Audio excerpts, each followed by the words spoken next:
Bismillahirrahmanirrahim. Ibu, bapak, sahabat-sahabat sekalian, hari ini kita akan membahas agar hidup, judul kemarin apa Bu? Nikmat hidup dalam naungan iman. Sekarang cara agar kita mendapatkan karunia iman. Jadi tema kita hari ini apa? Cara mendapatkan. Nah, jadi begini Bu, keimanan itu merupakan karunia, nikmat. Makanya di dalam Al-Quran ketika Allah menurunkan ayat terakhir, Allah mengatakan al-yauma akmaltu lakum dinakum. Pada hari ini aku sempurnakan agama. Wa atmamtu alaikum nikmati, dan aku sempurnakan ya nikmatku, Islam sebagai nikmat. Nah, jadi sekarang kita akan bahas cara mendapatkan karunia iman. Gimana caranya supaya kita ini dianugerahi iman yang bagus, ya? Itu kan kudu ada upaya dari diri kita. Jadi iman itu kan pernah saya contohkan pada Anda seperti tanaman. Yang namanya tanaman itu harus diperhatikan medianya, harus diperhatikan pupuknya, harus diperhatikan penyiramannya, dan harus dikendalikan hamanya. Kan rumus kalau kita punya tanaman begitu? Ya, gitu enggak? Osok itu ngurus tanaman Anda? Oh, osok. Jadi kalau kita punya tanaman di pot, sekian bulan, sekian tahun, cek medianya. Media tenaon? Tempat. Nah. Tempat mah iya atuh. Pot eta mah. Apakah perlu diganti potnya? Jadi yang diganti itu media itu tanahnya. Karena media itu tidak selamanya tanah, ya. Karena boleh jadi si tanahnya itu sudah keras, ya, maka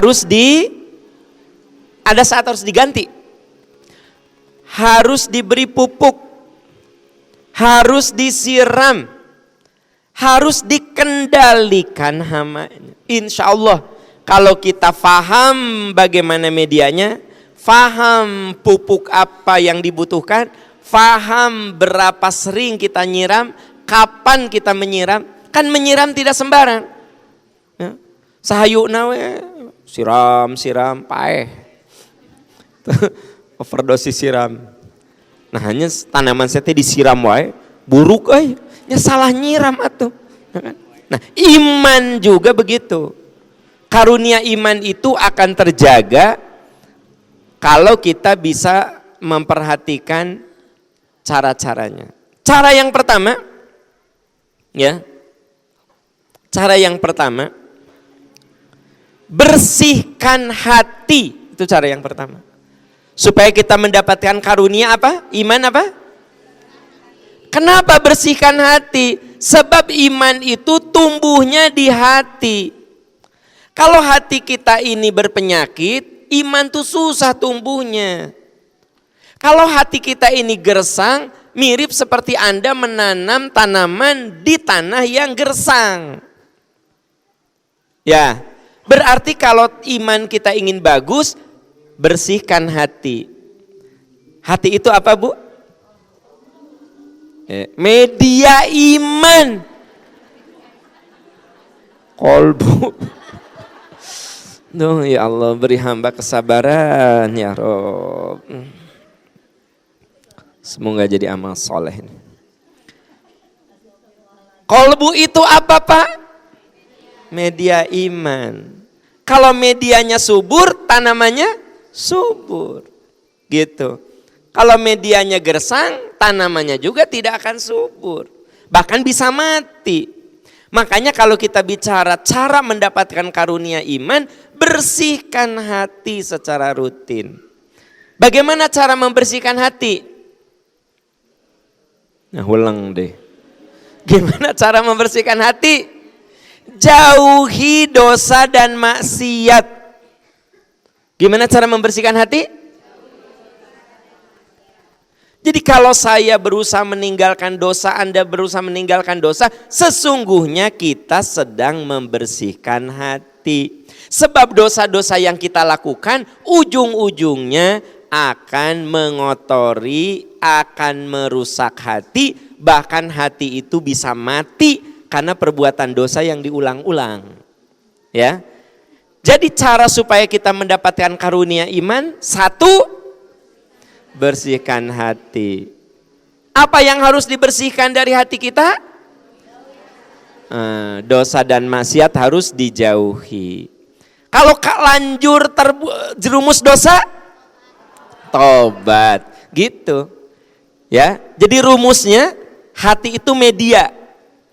Kalau iman kita ingin tumbuh baik, bersihkan hati. Dengan cara apa? Jauhi dosa dan maksiat. Sekiranya pernah terjerumus dosa, bersihkan. Ya. Ini dijelaskan dalam surat Al-Mutaffifin. Ya. Surat Al-Mutaffifin dan surat Al-Furqan ayat 70-71 serta Az-Zumar ayat 53. Liarnya, tulis dulu, ulang-ulang gitu. Satu, bersihkan hati. Quran surat Al-Mutaffifin ayat 14. Coba buka dulu. Surat Al-Mutaffifin surat keberapa?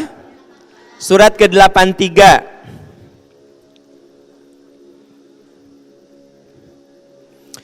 Al-Mutaffifin ayat 14-15. Al-Mutaffifin ayat 14-15. Kemudian tulis aja dulu Al-Furqan 70-71. Az-Zumar 53. At-Tahrim ayat 8. Ali Imran ayat 8. Saya tahu dah Anda teriwe. Saya tahu Anda teh kieu cenah. Naon sih? Bareng-bareng cek. Al-Mutaffifin 14-15. Sudah? Al-Furqan 70-71. Sudah? Az-Zumar 53. Sudah? At-Tahrim ayat 8. Sudah? Ali Imran ayat 8 juga. Sudah? Sudah. Yang saya tadi ceritakan itu teh ada di surat itu. Saya ulangi ceritanya. Bu, saya ulangi ceritanya, Pak. Iman itu tumbuhnya di mana? Maka cara agar kita meraih karunia iman, karena tempat tumbuhnya iman itu di hati, bersihkan hati. Caranya bagaimana? Jauhi dosa dan maksiat. Karena dosa dan maksiat itu akan merusak hati kita. Bahkan di dalam surat Al-Mutaffifin ayat 14, tong ditulis deui, tadi sudah. Mataku saya suruh tulis dulu. Tulis deh. Udah ayeuna mah ibu bapak jangan nulis surat dan ayat. Udah ditulis tadi semuanya. Sekarang mah ibu bapak dengerin aja saya ngoceh. Tapi yang saya ceritakan itu semua ada di ayat yang saya tadi sebut. Ya. Yang pertama apa? Jauhi dosa. Karena dosa itu akan mengotori hati kita. Ya. Ini yang dijelaskan di Al-Mutaffifin ayat 14.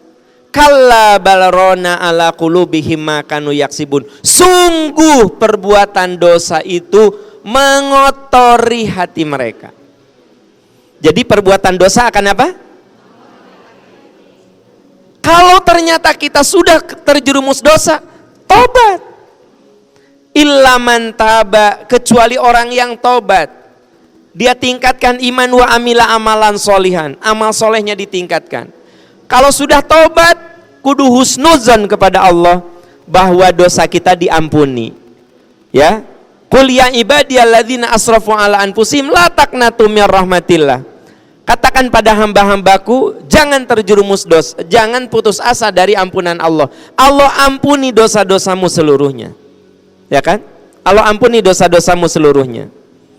Nah, kemudian kita kudu banyak berdoa kepada Allah agar kita tidak terjerumus lagi dalam dosa. Rabbana la tuzigh qulubana ba'da idh hadaitana wa hab lana min ladunka rahmatan innaka antal. Jelas, Bu? Supaya dapat karunia iman, satu apa, Pak? Bersihkan hati. Dengan cara apa? Menjauhi dosa. Kalau sudah terjerumus dosa, tobat. Kalau sudah tobat, husnuzon, dosa kita supaya tidak terulang lagi. Mohon bimbingan Ali Imran ayat 8. Jangan ditulis lagi. Udah tadi. Sudah tadi. Ya kan? Anda mah cuma dengerin aja, makanya saya suruh tulis ini. Saya bedah gitu, ya. Yang kedua,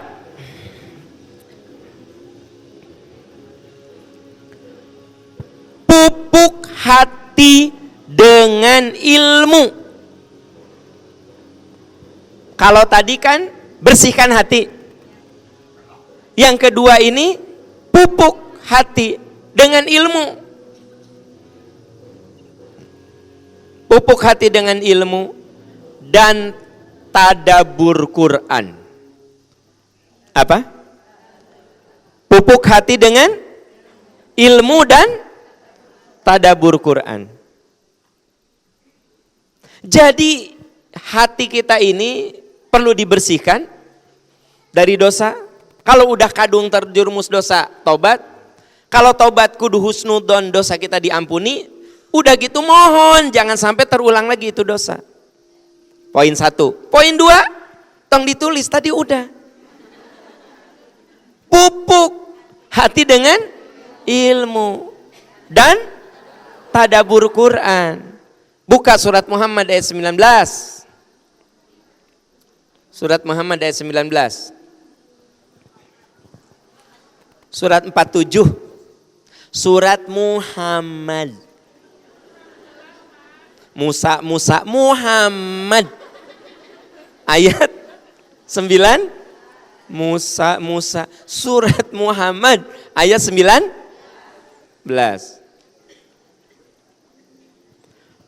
Buka Az-Zumar ayat 5. Enggak apa-apa, buka Az-Zumar. Oke, surat Muhammad ayat berapa? Di situ dikatakan fa'lam annahu la ilaha illallah. Ketahuilah. Apa, Bu? Can kapanggih itu ya Allah. Tapi karudetennya ya Allah, beri hamba kesabaran dan orang kamana kayak nu ngagutrutkeun surat apa? Ya Rob, tapi nggak ada apa-apanya dibandingin dengan dakwah Rasul. Saya tadi bilang apa, Bu? Yang kedua apa?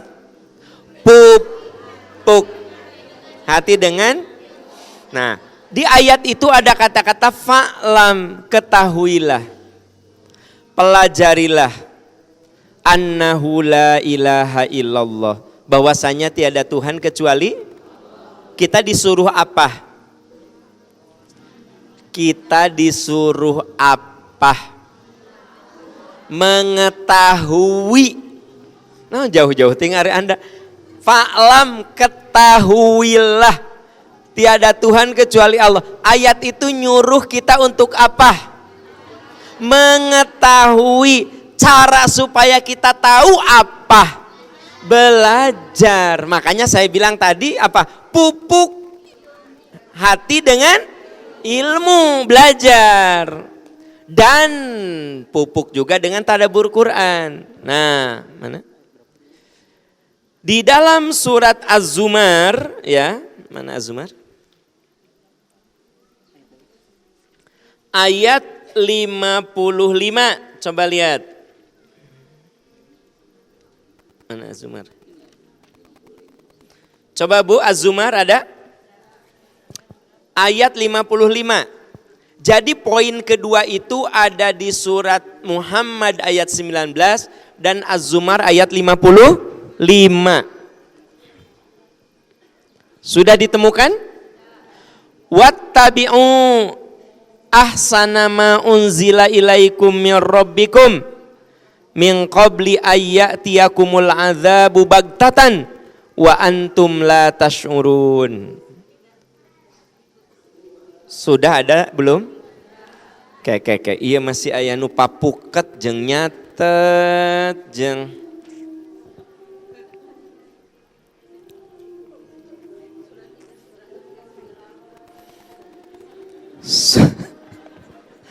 sudah ditemukan? Surat apa tadi? Coba lihat. Wattabi'u ahsana ma unzila ilaikum mir rabbikum. Ikuti sebaik-baik apa yang telah diturunkan kepadamu dari Tuhanmu. Bapak, apa sebaik-baik yang Allah turunkan kepada kita? Al-Quran. Jadi ayat ini nyuruh apa? Mengikuti apa yang ada di Quran. Bisakah Anda mengikuti apa yang ada di Quran tapi Anda tidak paham isi Quran? Tidak, berarti tadi yang saya bilang, kalau kita ingin meraih karunia iman, bersihkan hati. Lalu yang kedua, pupuk hati dengan ilmu dan tadabbur Al-Quran. Ikuti sebaik-baik yang Tuhan turunkan kepadamu sebelum datang azab kepadamu secara mendadak. Apa yang dimaksud sebelum datang azab mendadak itu datang kepadamu? Nah, yang namanya azab itu, Bu, Pak, kalau orang sedang berbuat maksiat kematian datang, itu azab. Tapi kalau ternyata kita sedang ibadah mati, itu syahid. Paham ya? Nah, jadi kalau Bapak lagi cari rezeki, cari nafkah, terus Bapak mengalami kecelakaan, itu syahid, Pak. Mati itu syahid. Tapi kalau na'udzubillah orang itu sedang berbuat maksiat, itu azab. Begitu. Jadi ikuti sebaik-baik yang Tuhan turunkan kepadamu sebelum azab datang mendadak. Jadi kematian masuk ke mendadak gitu. Ya, mendadak. Sedangkan kamu tidak menyadarinya. Tidak menyadari apa? Sedangkan kamu tidak menyadari apa? Sedangkan kamu tidak menyadari. Tidak menyadari apa? Tidak menyadari detik demi detik kita semakin didekati oleh kematian. Tidak nyadar loh kalau minggu lalu dibanding dengan minggu ini, pintu saya lebih dekat lagi ke pintu kematian. Minggu depan saya lebih dekat lagi. Kita teh nggak nyadar itu. Ya, matak MPI teh tong pilih-pilih. Nu hadir ayeuna jigana Anda mah teu pilih-pilih. Ya. Kan aya nu ngaji teh nu enak, pengen nu enak begitu teh. Mun rada jauh sedikit, rada nanyak saeutik, moal masjidna nanjak. Jadi dia mah ngaji teh kudu nu nyaman gitu.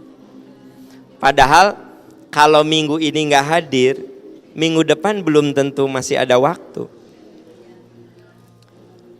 Sebelum, padahal dia itu apa kayak teksnya itu, sedangkan kamu tidak menyadari kalau mati itu makin dekat. Makin dekat, menyadari. Kamu tidak sadar gitu, ya. Nah, gitu, ya. Oke. Yang keberapa itu, Bu? Jadi yang pertama apa tadi? Bersihkan hati. Dengan cara apa? Kalau udah kadung terjerumus dosa, tobat. Kalau sudah tobat, husnudzon apa? Dosa kita diampuni. Supaya tidak terjerumus lagi, mohon bimbingan. Surat apa? Ali Imran ayat 8. Nggak usah ditulis, tadi udah. Yang kedua, pupuk hati kita dengan ilmu. Pelajari.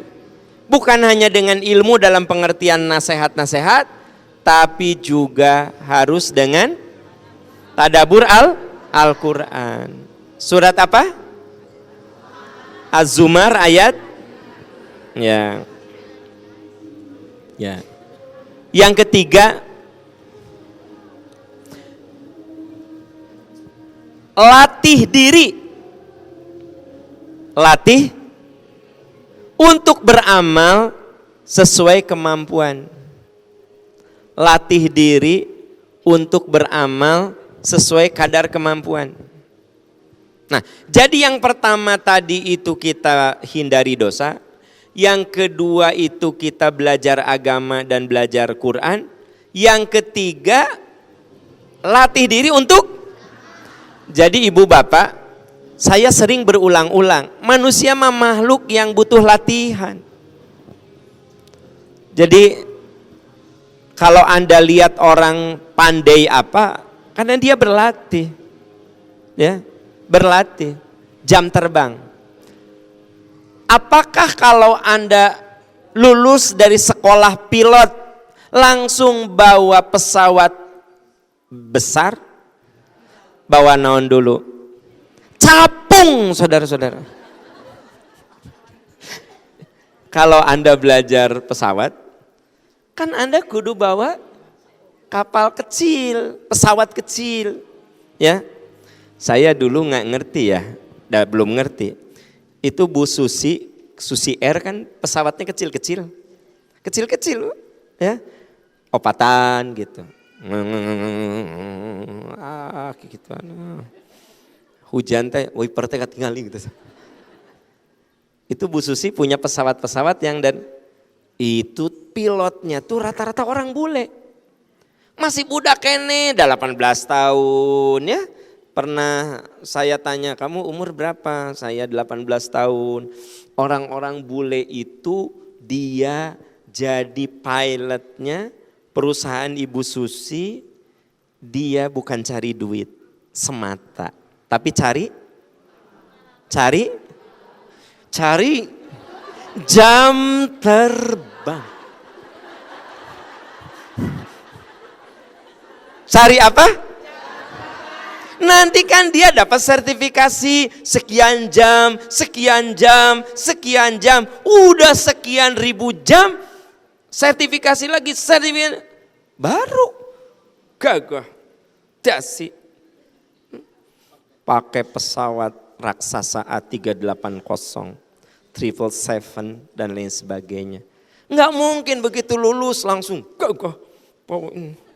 Wah, pesawatnya kegituan. Nyeceb. Jadi manusia mah butuh apa? Jam terbang. Bapak yang jadi dosen, apa langsung gitu ngajar S2, S3? Jadi asisten dosen dulu. Ya.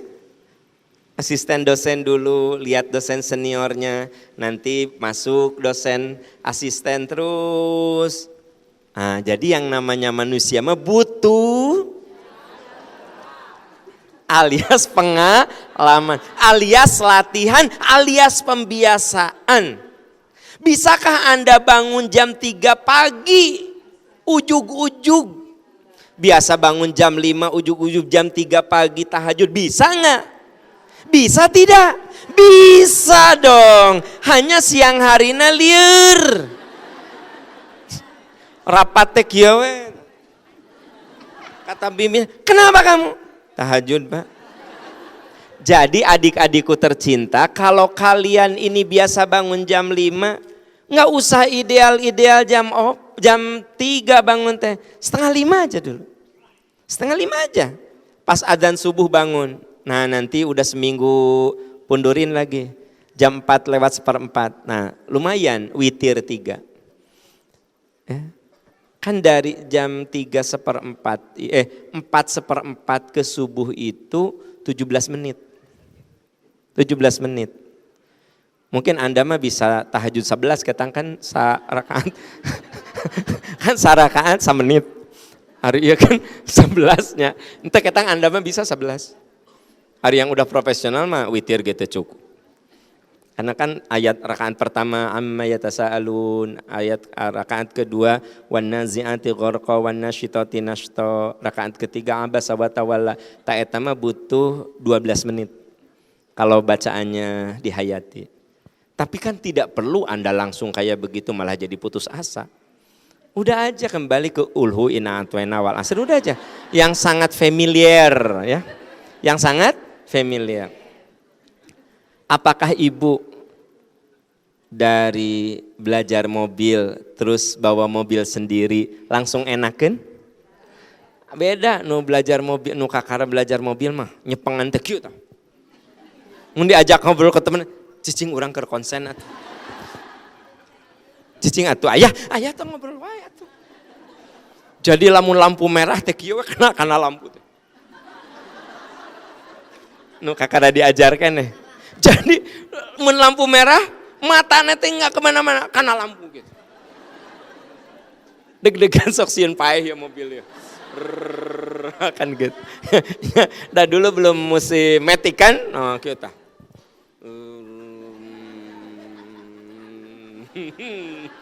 Paeh.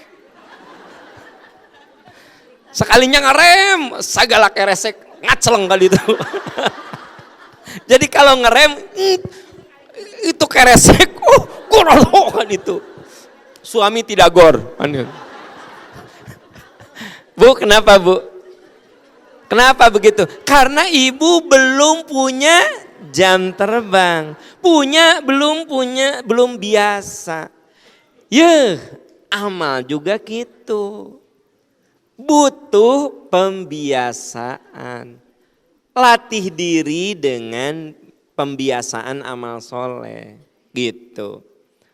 Rawatib rutin pelan-pelan nanti inherent nyatu gitu kan. Baca Quran 5 ayat terbiasa. Mantap banyak kan yang one day one juz enate berhenti karena putus asa. Ya atuh kakara insaf terus one day one juz. Stres tahu. Iya bagi yang baru baca Quran mah nggak usah one day one juz atau memang one day one juz bagus. Tapi pikirkan apa yang Anda kerjakan.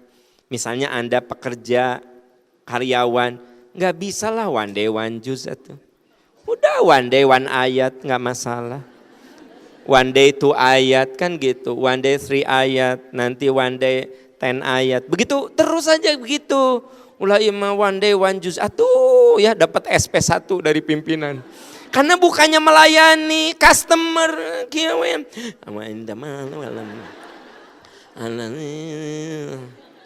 Eta customer geus ngantai bentar ya Bu ya. One day one juz. Dapat tuh SP peringatan, surat peringatan 1. Begitu dapat surat peringatan 1 langsung ngomong sekuler, aku tuh nggak ngerti ya, pimpinan aku teh haji, tapi aku dapat SP padahal aku rajin baca Quran. Salah tempat macana, gitu. Salah tempat dong ya. Kalau bekerja itu amanah, bekerja yang sungguh-sungguh itu amanah Anda. Jangan kemudian, kenapa saya dapat SP surat peringatan, padahal saya baca Quran. Bukan jelek baca Qurannya. Tidak pada tempatnya. Ya Anda kalau bekerja itu Anda punya amanah menyelesaikan pekerjaan. Hari menyelesaikan pekerjaan ibadah bukan? Kan amanah itu teh. Aya guru nu ditegur ku kepala sekolah. Ya. Anak-anak buka bab 2. Pelajari anak-anak sayang, pelajari ya. Da eta ngudag one day one juz teh kakara halaman.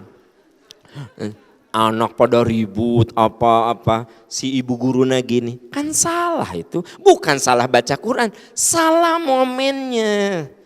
Akhirnya dia dikasih peringatan sama kepala sekolah, terus karena nggak ngerti apa. Saya nggak ngerti, sekarang tuh zaman sekuler, tanda-tanda akhir zaman.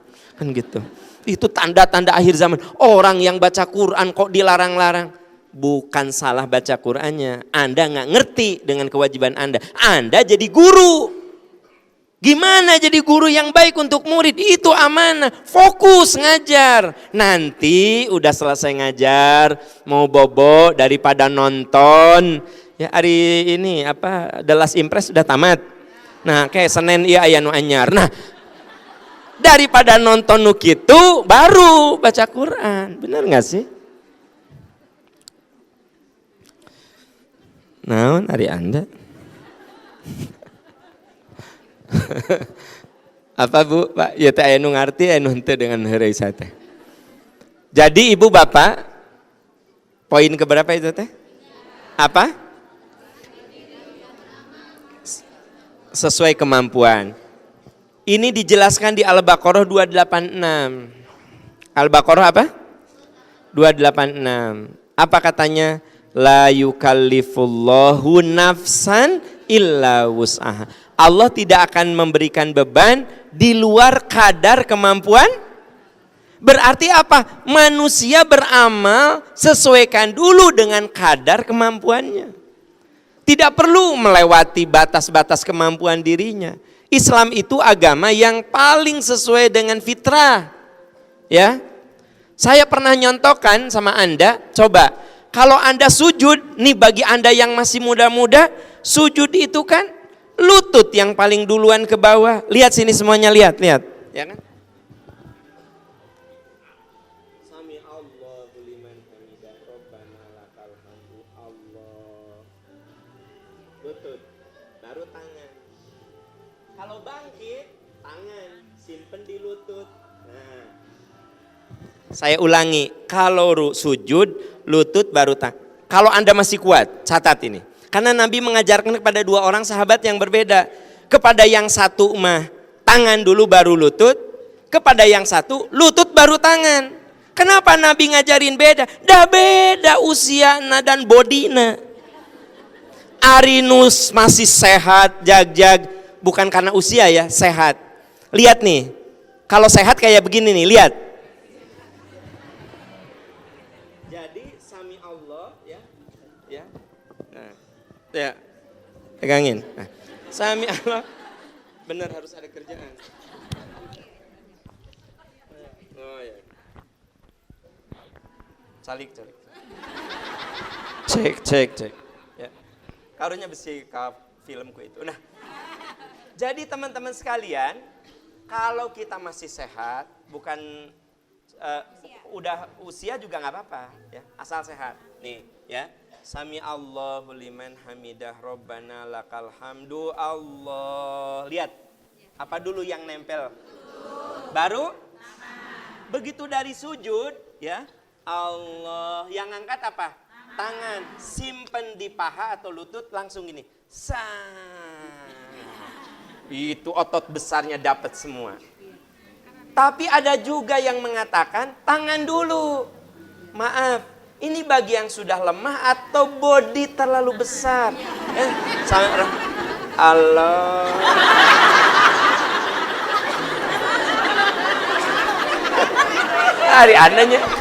Hari Anda yang serikan.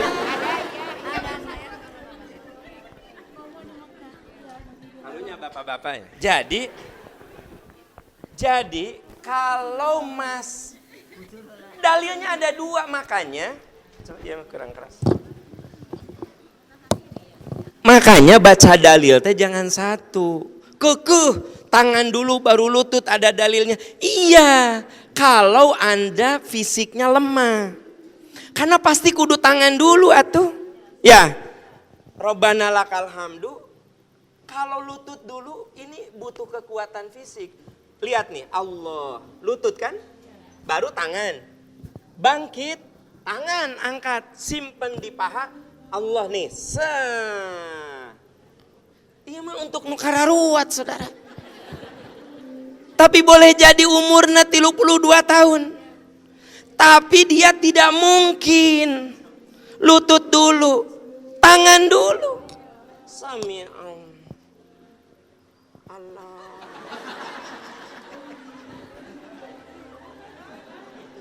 Sebab mun lutut ya nggak bisa. Ini, badan terlalu berat. Ini juga tidak terlatih. Ini butuh latihan otot, saudara. Nah, akhirnya ada dalil tangan dulu. Nah, tangan baru lutut. Bangun, sebaliknya kudu lutut heula. Allah. Benar nggak sih? Ya Allah. Jadi kadang-kadang saya tuh suka kan ayah Ustadz Nukia. Yang benar adalah tangan dulu baru lutut. Salah itu kalau lutut baru tangan. Saya bilang, eta si Ustadz bacanya yang banyak atuh. Jadi Nabi mengajarin sholat tuh lihat orang. Bahkan boleh jadi saudara-saudara butuh bantuan. Sami Allah. Allah.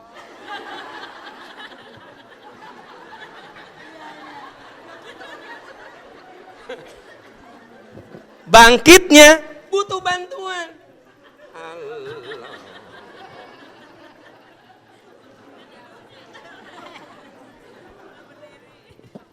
Jadi tetap bagi Anda yang kuat, lutut tangan, bangkit tangan ke lutut, tetap itu lebih sehat. Kalau nggak kuat, baru tangan. Jadi nggak ada yang salah. Saya pernah lihat ada ustadz yang salah itu, salah. Dia kayak begini deh, tahiyat, gerak-gerak, bener. Diem bener. Rasul ngajarin ke satu sahabat gerak-gerak. Tapi Nabi juga pernah ngajarin itu diem. Jadi itu mau gerak-gerak boleh, mau diem boleh. Kalau yang gerak itu telunjuk, yang salah kalau gerak itu kepala. Tahiyat. Salah. Etama bid'ah itu. Kabayang tuh, ya. Tahiyat. Tapi kalau ini, jadi ilmu Allah tuh luas. Yang saya sedih kadang-kadang orang baru belajar sebulan 2 bulan langsung memvonis. Ini salah, itu salah, yang benar ini. Dia taunya baru itu. Gitu. Jadi nyalahin orang. Tapi kalau kita ilmu makin banyak, oh ya boleh, ini nggak boleh, begitu. Boleh nggak sami Allah terus langsung ke bawah tangan? Nggak boleh kalau kitanya kuat. Tapi kalau nggak kuat boleh, tidak apa-apa, begitu. Ya, saya lagi cerita apa Bu? Beramallah sesuai kadar kemampuan. Ya, kadar kemampuan. Bu, Pak, ada kotak amal lewat. Ya, kalau ada, keluarkan sesuai kadar kemampuan. Kalau teman masukin 100.000, Anda masukin 1.000, di hadapan Allah boleh jadi sama pahalanya. Anda yang 100.000 karena memang leluasa rezekinya, Anda yang 1.000 itu benar-benar itu teh Anda sisihkan. Kan yang Allah lihat itu ikhtiarnya, benar gak sih? Iya. Jadi sebenarnya atau Anda ada kotak amal lewat, Anda teh pengen, tapi Anda tahu uang Anda tidak cukup untuk sampai tanggal 5, kan suami gajian tanggal 5, ya kakak tanggal 3 hiji. Ya uang tinggal 30.000 deh. Anda cuma berdoa, ya Allah, hamba ingin memberikan tapi hamba tidak ada uang. Beri hamba rezeki. Cukup itu. Kadar kemampuannya. Gitu loh, ya, gitu. Itu keberapa? Yang keempat akan dibahas di minggu depan.